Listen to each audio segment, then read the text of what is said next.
All right, so now we're going to talk about how to become a mobile champion, and we're going to have an awesome fireside chat, which is a data-driven approach to bridging the web to app gap.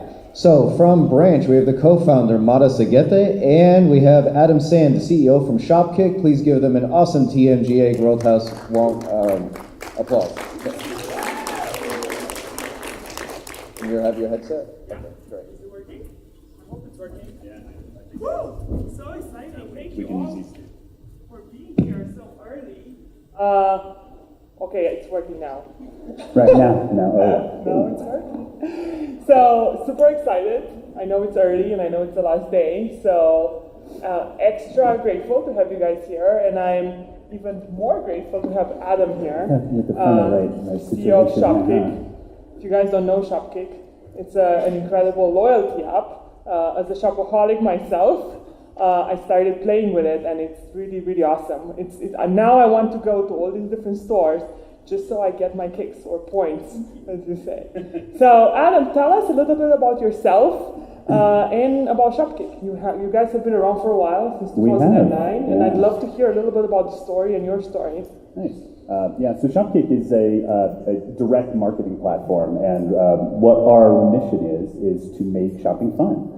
So what we try to do is to create very engaging marketing moments that we can have people have on their phone while they're in a store. And as you mentioned, we have been around for about 9 years now. We celebrate our birthday every year. But what we started out as was a completely offline-driven platform. We wanted people to take their phones into stores. And 9 years ago, that was a great idea. 7 years ago, it wasn't nearly as good of an idea. It changed pretty dramatically, in fact. So as we've grown, we've also realized quite quickly that we really cannot survive if all we're doing is driving people into offline stores. So instead, we need to actually be able to drive people to purchase products, whether they are at home and they want to purchase online, maybe they're at work and they want to go and pick something up after work, or if they want to actually go into a store, we can actually give them rewards for any of those actions now. So it's definitely been an evolution from one particular aspect of shopping to as many aspects of shopping as we possibly can do. Awesome. Cool. So I think I'm going to go through a bunch of questions and try to get insights into how you've done mobile growth and growth on mobile. And but before we go into that, I'll start with kind of a more fun question. So tell us about your phone. What's the one app that people would find most surprising to find on your phone? Well, I did just get back from Burning Man, so I still have my iBurn. I was a Burning Man too! Cool. Very nice. So I still have that. That might not be as surprising, but what is surprising there, I do have an app that is actually something that my son downloaded about 6 years ago, and it's a Star Wars Commander game, similar to like Farmville and others, where you basically have to put in work, right? So you have to upgrade and you have to collect and you have to do all of those things. Well, he lost interest in it about 6 or 8 months after he downloaded it and was using it. But you still play it. I still have it. Yes! That's amazing. I have a level 10 camp. I really have everything as upgraded as humanly possible. It totally sucked me in, and in fact, I use a lot of those ideas when I talk about shopping and Shopkick, because ultimately that's the point of it. It's to make it more into a game. So I try not to make it work, because I feel like at some points those types of games become work, right? You're literally there to harvest the crops that are now, ready to go. Right. So I try not to go quite that far, because that can get annoying. But yes, the overall aspects of being sucked into those games, yes, that's what we want to emulate. I 100% get it. I was a clan leader for Clash of Clans in business school, and then people weren't serious enough, so I left and joined a Romanian 9-year-old clan, and that was too intense for me. And they were serious about it, weren't they? They were so serious about it. Cool. So now that we know a little bit about you and how you use game dynamics for Shopkick, I'd love to hear maybe a successful thing that you guys have done at Shopkick that you think really boosted or had positive impact on your mobile growth. Well, we've been changing our app quite a bit, as I mentioned, and one of the things that has been really interesting is getting people to actually walk into stores and to pick up products. So we think some of the best marketing is not necessarily even a video about a product, but literally putting that product in the people's hands. And so one aspect that we've been doing is we've added what we call 2D image recognition. But basically what it is that when people hold the phone over the package, if there's some element of the package that's very special to the company, so maybe they're saying it's gluten-free, or maybe they're saying that this is 100% all natural, whatever it happens to be, we can now tell the phone, look, when you see that, stop, recognize it, and now bring up content about that exact aspect of the packaging. So while people are in the store, they're actually able to look and say, oh, I see that it's gluten-free, and now here's something else about it that they want to highlight. So that's been a really great improvement in terms of trying to get people to be more engaged and to be able to show them, once they've got that package, there is something more special about it. Can you share any results on that, any lift? And it's okay if not. But. No, there absolutely has been a great deal of lift. So we've actually been able to experiment a lot with, so we've been essentially, the content that I'm talking about, showing little videos, right? They're basically like 5-second videos. But we've been able to show the hard data of once people see those videos, they're far more likely. So the lift is, between 5 and then going up to 10%. So you can see some amazing lifts depending on what the content is. But as we were chatting about before, it's so relating to that content. If the content's boring or the content's kind of then flat, it doesn't work, right? It doesn't work. So the lift is varies based on how good the content is. Absolutely, yes. It makes you can a lot of definitely sense, see but that's some lift awesome. no matter what, but boy, if the content's great, you'll see a huge lift, and if the content isn't so great, I love that. It's all about how good your content is. Yes. Content marketing. Content still wins. So, okay, that's one successful one. But I think, and when we do these, we do our own mobile growth meetups, and one of the questions that I think people love over and over again is hearing people talk about their failures. There's so much you can learn from failure. So many of them. Well, share a few that you think the audience could learn from.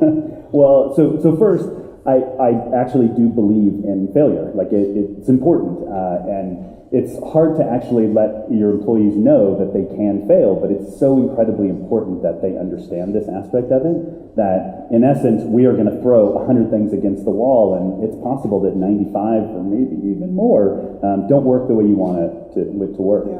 So it's going to happen a lot. So one of the things that we tried to do is we thought that brand ambassadors would be just a total hit. And so we decided not to just do 1 or 2, but we were going to do 100, 150, I think even. And well, it didn't work. It just didn't. They were really good to help us understand our product better. They were really good at testing. They were really good at, they could basically be our QA department, frankly. But they didn't ultimately drive people to take the actions that we wanted them to take.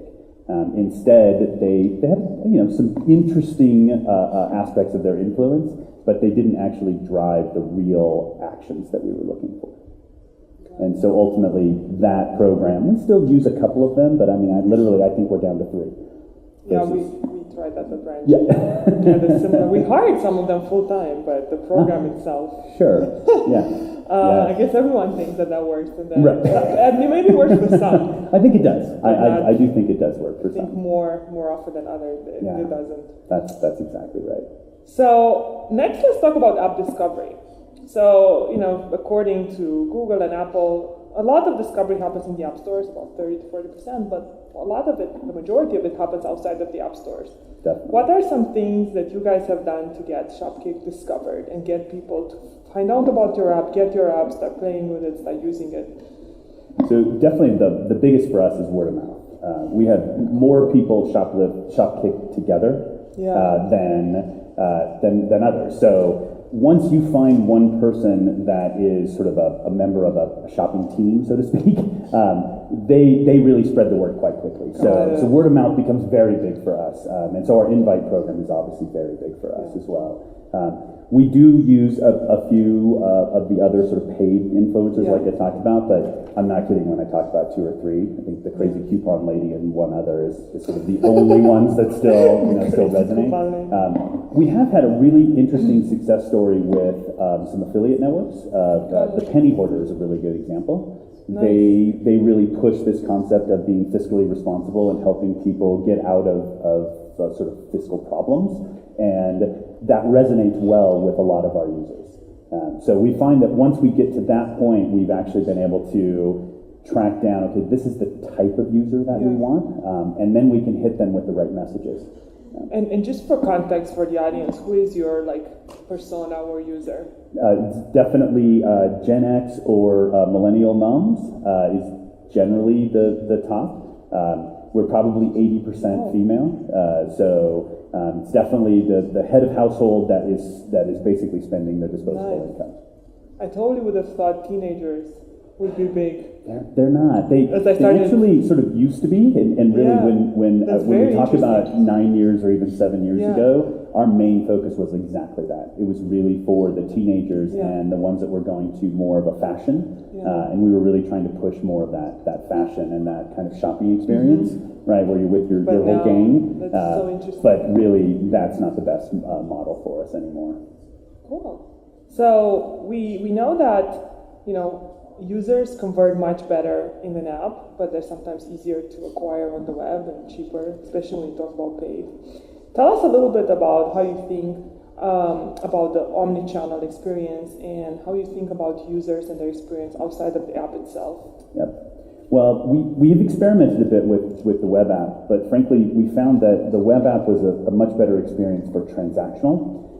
And as I've been describing what we do, our world really isn't transactional. We're really not, it's not really a coupon app, so it's not like someone just comes and says, oh, I'm looking for this discount or this discount. We're really looking to try to influence people and trying to say, look, you're at home, you can do all this shopping, you can check all these things out. So when we've tried the web app experience, we just frankly have not found enough people that like it. And it doesn't allow us to create those engaging experiences that ultimately keep people coming back more and more. So while the web app has been good for some amount of attribution from the influencers and from others, but we ultimately have found that it's the app that once we get people to download and take even that first action, like that first time that they walk into a store and hear the sound that gives them the kicks, that little moment of joy, once we get them to that point, we can kind of hook them. And then we can get them into that next one and the next one and the next one. So like I said, the web app does allow us a little bit of decency, but really, once we really have to push them into the app in order to really get them into the more engrossing experience. I've done this talk about how as a brand you have to create your own fortress and bring people in, and it sounds like the app is really your fortress. Totally the way we talk about it, the walled garden is the walled garden, but like once you get you in. That's right. But what I love about looking you guys up and trying to understand more, there's so much content marketing about you, and very interesting. You have such an interesting way. There's so many articles that talk about you and then take people to the app. So I think it's kind of a brilliant strategy to write content on the web, but use all of that content. Right? That's right. You'll notice probably though that a lot of our content has really focused on walking into stores because that's how we grew up, right? That was our childhood basically. But little by little, we're realizing that that's not working as well as it should. When we get someone that walks in the door that wants to scan a product or wants to go and make a purchase, those people generally are fine walking in, and they'll do walk-ins as well. But when you start the person with a walk-in, they don't generally want to do as many of the other items. So we've been basically trying to morph and change and learn from that data that we're seeing, right? It took a while to get to the point of being able to analyze the data appropriately, but once we started really seeing it, we realized from the journey of that user, if they start from the sort of walk-in journey, they don't do as many things. They just see it as one thing. They should really start more with purchase, right? If we get you thinking about, I can get a bunch of kicks from a purchase, then getting them to, I can also get a small amount of kicks, but I can do that just for walking in or scanning or doing these other things. That's really interesting. So it really has changed our strategy quite a bit, even just in the last year. I love that, using data to... I would have completely, if I was to think, yes, walking in should be there, but it's amazing that data proved to you. That's right. That's right. In fact, that's exactly how we thought of it too, was we should get people thinking it's the easiest thing possible, right? And just walk into any store and you can earn kicks. But ultimately, the data proved us absolutely wrong. That's amazing. I love that. The data proved you wrong. Data proved you wrong, and so but you have a to new change. discovery came out of Yeah, it. it's absolutely true. That was really somewhat difficult, though, to change the trajectory of the company because it had been so ingrained in everyone. It just was the thing that we were doing. So to finally be able to show them with data, hey, it's great that we're doing this, but it's just not working, you could see a lot of light bulbs go on. And tell us a little bit about how do you think you differentiate yourself from the competition? I'm not going to name them. You can, it's okay. I think Checkout 51, Checkout Lufthansa 51, Retail Me Not, Ibotta. Ibotta. You know, frankly, those companies are far more transactional, right? They are far more about you're looking for a discount and you can find all the various coupons that you used to see in those Sunday circulars. They've essentially taken those Sunday circulars and put them into an app. They don't influence as much. They are there when you're going to buy a certain type of butter, you can get 30 cents off that butter. Our mission is really to try to tell people that butter might be good, but you should go try this other butter because it's actually got X or Y and X plus Y. It's just much better, right? So that's a different thing that we're trying to do. So ultimately, while they are our competitors in some ways, in a lot of ways, they're really not. Because we just end up not necessarily getting the same deals. Yep. So most of the deals that we're getting are far more into that discovery range, and they're probably getting far more deals in the we're just going to do a purchase and we're just trying to push that. Yeah. That's right. That makes a lot of That's sense. right. If you're already searching for something that'll help you find, versus with you, it's like exploring a new store, finding something that makes That's a lot of exactly sense. right. So yeah, like it's a little more that top of the funnel. Obviously, we have the bottom of the funnel where we're trying to push the purchases. And we're definitely found a lot of success in being able to push purchases both offline and online. So we're finding a lot of stores are really finally coming around that they're seeing what's happened to their stores, and they're finally starting to come around to the idea of, okay, I get it now. We can drive people into these certain stores that maybe we're not seeing enough traffic. But in these other areas, maybe we don't need to drive them into the physical stores. Maybe instead we'll drive them into our online experience really completely. So because we work on the app and it's all location-based, we are able to do exactly that. We're able to start really honing in on what that retail partner or the brand partner wants to achieve, and then pushing that exact thing. And then you talked earlier about video and how you guys are using video. Any other emerging platforms and anything that you found that it's cool and everyone, maybe people in the audience, could try it themselves? Definitely. So the videos are actually working incredibly well. Again, it depends on what that video is, and it can't be super long. But because our users are trained, it's probably not the right word to use, but our users have their phone out when they walk into a door of a store, because we're giving them kicks literally when they walk in the door. So right when they walk into that grocery store, they're getting kicks, and they can be served an ad right at that moment. So they can actually be served a promotional video. But you probably have 5 seconds, maybe you have 10. You don't have more than that. So if you want to try to run a 30-second video while someone walks in the door, they're going to go, oh, that's interesting, and basically put the phone down. You're not going to make any material change to their shopping.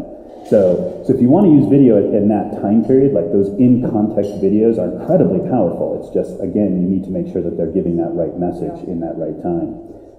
I also think personally that I really want augmented reality to work. Yes, me too. I think that's the next. It's not there yet. But it will be, and for some, it will. If you can show people, especially for shopping, I just want to be. Yes. And so again, we've got people with their phone in their hand. They're looking at it. They're looking at a product. If we could just get augmented reality to work well enough, then so when they see that product, something happens, right? They pick up Lucky Charms, and all of a sudden the character pops out of the box. That's going to be a hit. The kids are going to love it. The parents are going to love it, no doubt. But to be honest with you, I haven't found the technology to make it work enough. It's just kind of a bad user experience. For now. So it is. But For now, change. That's right. I believe in that. I actually totally believe it will happen as well. It's like we're on the edge of it, but we haven't cracked it yet. The next frontier. Yeah, I know. It is. It's coming. It is. And you're not going to need glasses or anything else. It's going to be in your brain eventually. Exactly. I'll just tap up here. Yeah, exactly. It's probably more true than you want to say. No, it is, I think, our children or grandchildren. So, what's next for any big project outside of actually AR? Sure. Yeah. AR is actually a big project that I would love to make happen. It's like I said, I still think it's a little far off, so I have not found the right technology for that. So one of the things that I've been working on personally is because we're a rewards company and we're giving people, kicks, we're giving them a currency. I want that currency to be fully useful. I want it to be like a fully fungible currency. So while I'm not quite ready to turn it into Bitcoin or something like that, I definitely want to be able to have kicks redeemed for gift cards, cash, products, and I want them to be transferable into Ethereum or Bitcoin or one of the other alternative currencies. I just know it's going to come to the point where you can spend that money. We're not quite there yet, maybe in certain areas. San Francisco, I feel like we're kind of in a bubble, so there's a few places that you can do it. But the majority of our users are much more in other cities in the United States. So, until Kansas City and Houston and some places in Florida are accepting Bitcoin Cash, that's not really going to happen anytime soon. But we've actually asked our audience, so we have a whole group of audience that are very willing to share with us. It's about 100,000 people that are really into sharing information with us. So we went ahead and asked them, what do you guys think of alternative currencies?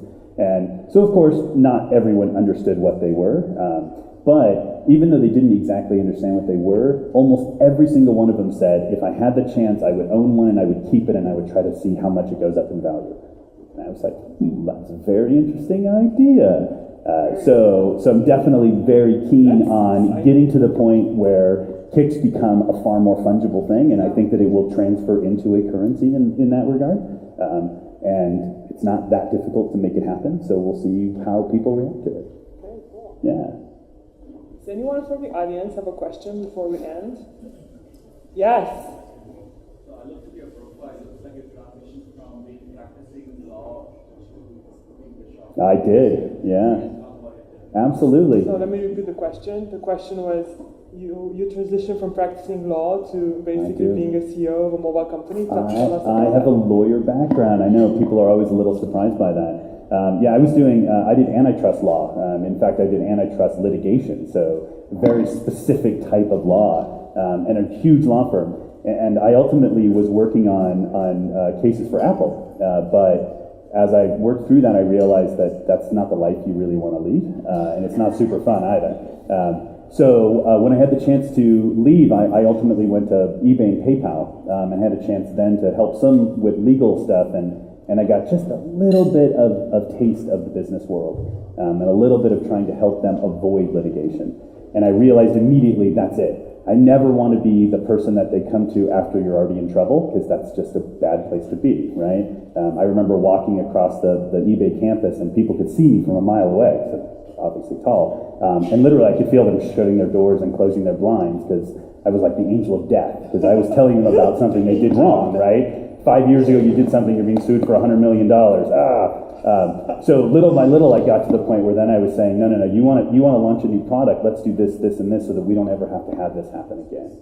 So the minute I did that, I realized I'm never being another lawyer in the same way again, and I left that, and I went from being general counsel to a company, then I started doing business development, and then I started doing HR, which is a little bit of a strange thing, but I really enjoy building teams.